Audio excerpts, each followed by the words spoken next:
world stands at a breaking point. Gaza is in flames. Innocent lives are trapped beneath the weight of silence. While powerful nations turn their backs, one alliance is beginning to speak. Loudly, boldly.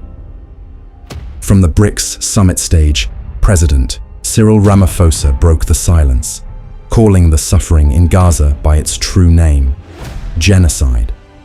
And behind him stood a growing wall of resistance: Russia, Brazil, India, China, and at the heart of it, Vladimir Putin. This isn't just politics. This is a battle between truth and erasure, between humanity and history's repeat. If you want to understand why the world is shifting, why Israel was just called out in front of global leaders, and how BRICS is standing in the gap for Palestine, watch the speech that's making headlines across the world. President of the Republic of South Africa, Mr. Ramaphosa.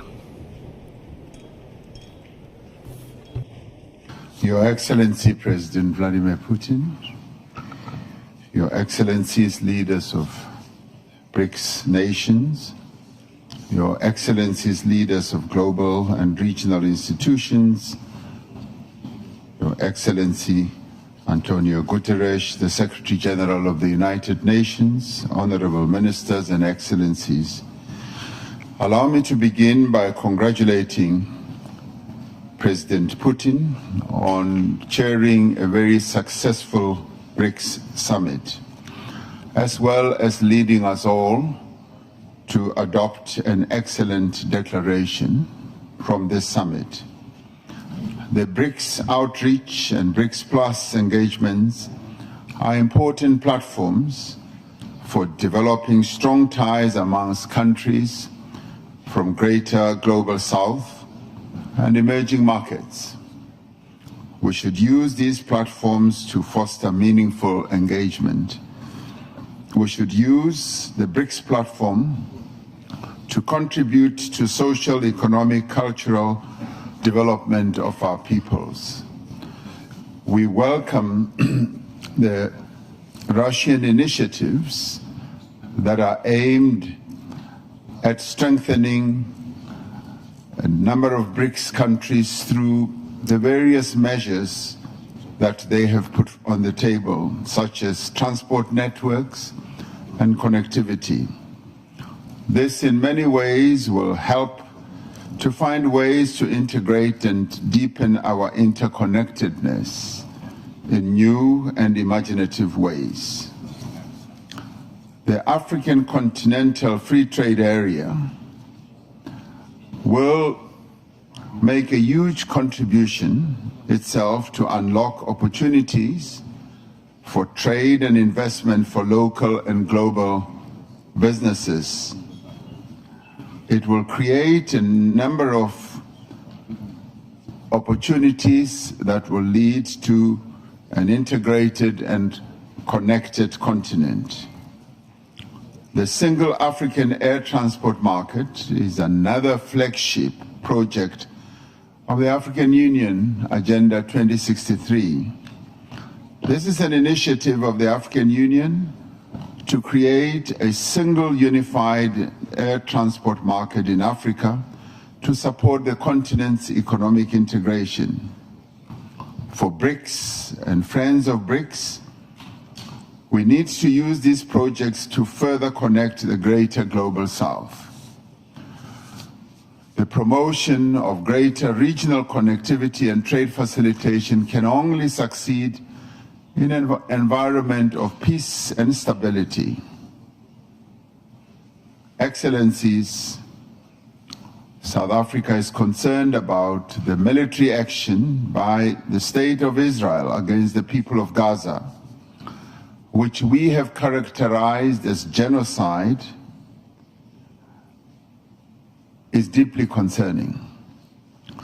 This genocide led South Africa to approach the International Court of Justice with a view to stopping the killing of innocent women and children in Gaza. We do believe that the world cannot just sit by and watch the slaughter of innocent people continuing. South Africa has been unwavering in its support towards all efforts aimed at the establishment of a viable Palestinian state, existing side by side in peace with Israel, within internationally recognized borders based on the 1967 borders, with East Jerusalem as its capital. And this would be in line with all UN resolutions, international law, and internationally agreed parameters. We do call on the international community and the United Nations Security Council to address this spiraling conflict. On our own continent, Africa, Sudan enters its second year of horrific conflict and devastation. This is another conflict that the world seems to have forgotten about. The protracted conflicts in the Sahel and Great Lakes regions in Africa persist. We must find lasting solutions to all these conflicts. We must remain committed to the peaceful resolution of all disputes through negotiation and inclusive dialogue. And we must safeguard the ability of states to pursue independent foreign policy.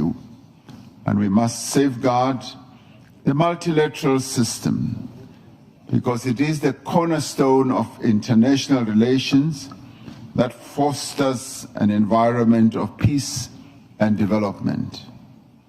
Existing global institutional mechanisms need to be both strengthened and reformed to play a constructive role in the international peace and security.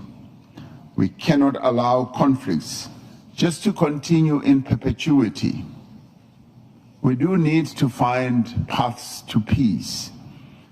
In our quest for a long, interconnected, just and prosperous world, we have the ability to foster an environment of peace through a focus on sustainable development. We must also continue to support nations and peoples who seek to end the cycle of conflict and choose the path of peace. I thank you.